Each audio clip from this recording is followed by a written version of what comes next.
বিসমিল্লাহির রহমানির রহিম। আপনি কি কখনো রমজানের কোনো নীরব সেহরিতে এটা অনুভব করেছেন যে আপনার মনে একই ব্যক্তির খেয়াল বারবার আসছে?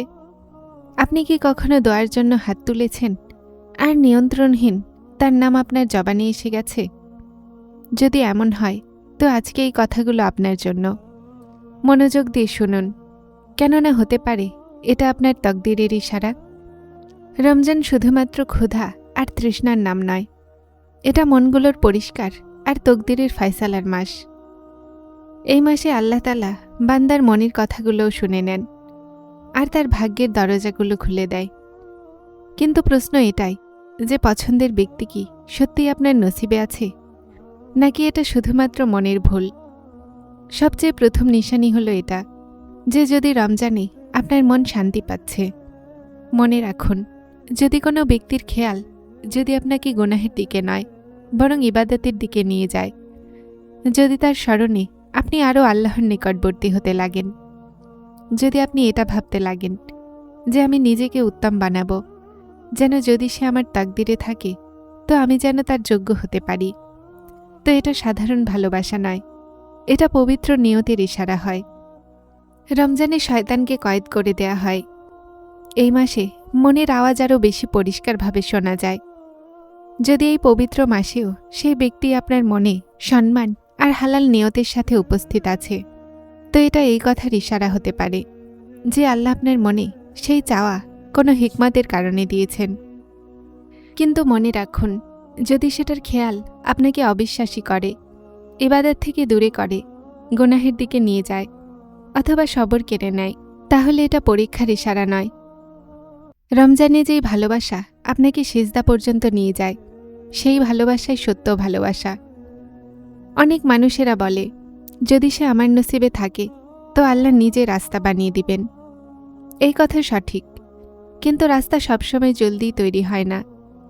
কখনো কখনো আল্লাহ প্রথমে আপনাকে গোছান, তারপরে সবরকে পরীক্ষা করেন, আপনার নিয়তকে পবিত্র করেন আর তারপর ফয়সালা করেন। যদি আপনি রমজানে এটা অনুভব করেন যে আপনার দোয়াগুলোতে ওই ব্যক্তির কথাগুলো আপনা আপনিই চলে আসছে, আপনি তার জন্য কল্যাণ চান, যদিও সে আপনার সাথে থাকুক বা না থাকুক, আপনার মনে হিংসা অথবা অস্থিরতা নেই, বরং শান্তি আর বিশ্বাস তৈরি হচ্ছে, তাহলে বুঝে নিন যে আপনার মন আল্লাহর সোপর্দ হয়ে গেছে। আর যে মন আল্লাহর সোপর্দ হয়ে যায় তার তকদিরে উত্তম লেখা হয়। কিন্তু একটা গুরুত্বপূর্ণ কথা, রমজান ইশারার মাস অবশ্যই, কিন্তু আসল ফয়সালার ইলম শুধুমাত্র আল্লাহর কাছে আছে। আমরা নিশানিগুলো দেখতে পারি কিন্তু তাকদির পড়তে পারি না। এজন্য যদি আপনার মনে কেউ আছে তো সবচেয়ে প্রথমে আপনার নিয়তকে পবিত্র করুন, দোয়াকে শক্তভাবে আঁকড়ে ধরুন আর নিজেকে উত্তম বানান।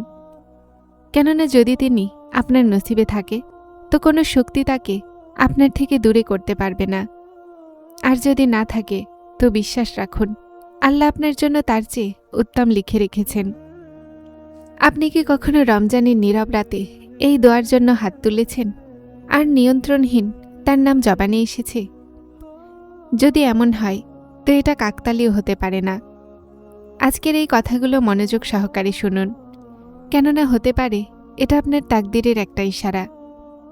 রমজান শুধুমাত্র রোজা রাখার নাম নয়, এটা মনের সংশোধন করা আর নসিবের ফয়সালার মাস।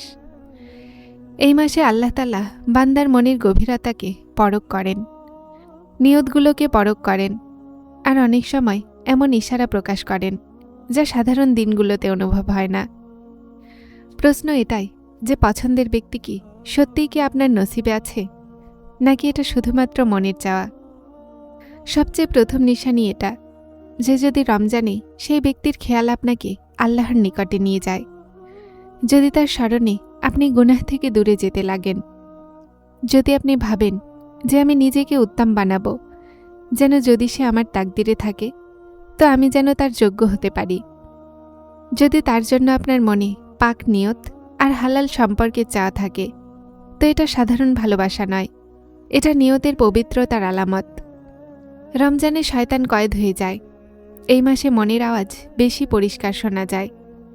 যদি এই পবিত্র মাসেও ওই ব্যক্তি আপনার মনে সম্মান আর কল্যাণের সাথে উপস্থিত থাকে, তো সম্ভাবনা আছে যে আল্লাহ তার জিকির আপনার মনে কোনো হিকমতের সাথে রেখেছেন। কিন্তু মনে রাখুন, যদি তার খেয়াল আপনাকে অস্থিরতা দেয়, ইবাদতের থেকে দূরে করে দেয়, সবর কম করেন, গুনাহের দিকে এগিয়ে যান, তো তারপর এটা পরীক্ষা, ইশারা নয়। রমজানে যে ভালোবাসা সিজদা পর্যন্ত নিয়ে যায়, সেই ভালোবাসায় মনোযোগের যোগ্য। একটা আরও ইশারা আছে যে আপনি তার জন্য দোয়াতে কল্যাণ চাইতে থাকুন, সে আপনার সাথে থাকুক বা না থাকুক।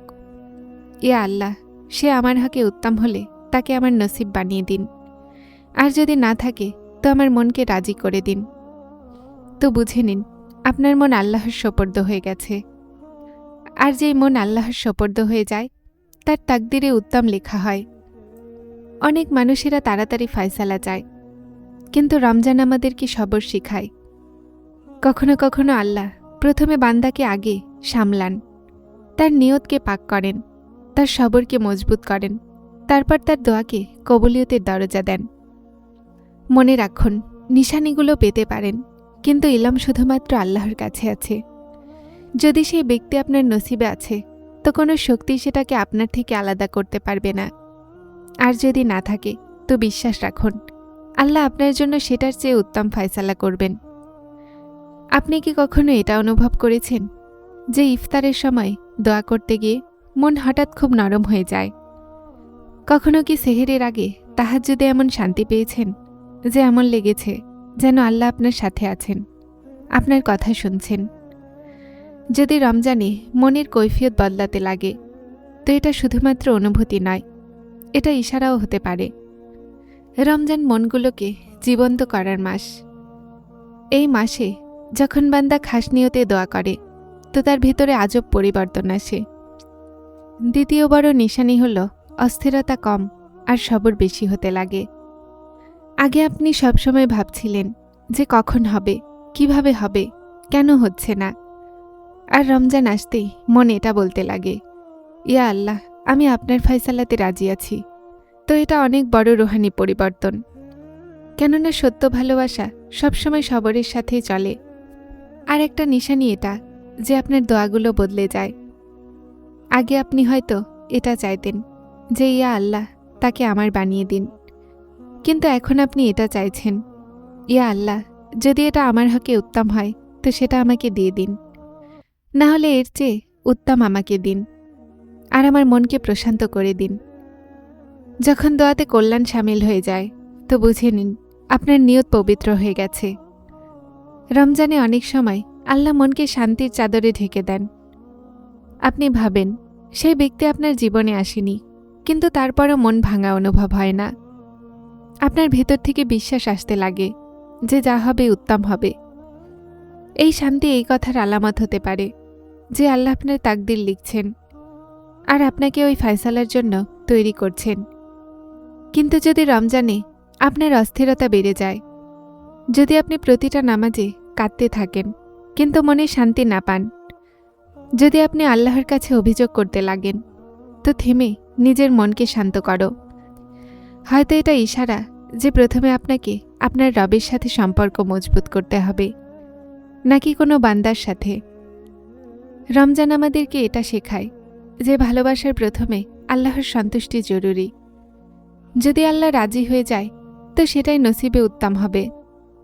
একটা গভীর নিশানি এটাও যে আপনি ওই ব্যক্তির জন্য মন্দ ধারণা করে ছেড়ে দিন। যদি সে আপনার জীবনে না আসছে, তো আপনি মনে এটা বলতে লাগেন, ইয়া আল্লাহ, যদি এটা আমার জন্য না হয়, তো এটার জন্য উত্তম রাস্তা খুলে দিন। এটা ইখলাস, আর ইখলাসের পরে তাকদিরের রাস্তা খোলে। মনে রাখুন, রমজানে যেই অশ্রু গড়িয়ে পড়ে সেটা বৃথা যায় না। যে দোয়াগুলো করা হয় সেটা হয় পূরণ হয়, না হলে উত্তম দিয়ে বদলে দেয়া হয়। কখনো কি এমন হয়েছে যে আপনি মন থেকে দোয়া করছেন, আর কিছুদিন পরে পরিস্থিতিতে হালকা পরিবর্তন অনুভব হয়েছে? কখনো কি এমন লেগেছে যে যেই রাস্তা বন্ধ ছিল হঠাৎ সহজ হতে লেগেছে? যদি রমজানে পরিস্থিতি নীরবে বদলাতে লাগে, তো বুঝে নিন তাকদির বদলাতে পারে। রমজান আমাদেরকে এটাই শেখায়, ভালোবাসাকে ইবাদাতে বদলে দাও। যদি সেই ব্যক্তি আপনার নসিবে আছে তো পরিস্থিতি আপনা আপনি রাস্তা বানিয়ে দিবে, আর যদি না থাকে তো আল্লাহ আপনার মনকে এটা থেকে মুক্ত করে দিবেন আর উত্তম দান করবেন। যারা চ্যানেলটিতে নতুন এসেছেন তারা হেদায়েত চ্যানেলটিকে সাবস্ক্রাইব করে আমার সাথে থাকুন এবং অবশ্যই ভিডিওগুলোকে লাইক শেয়ার করবেন। আসসালামু আলাইকুম।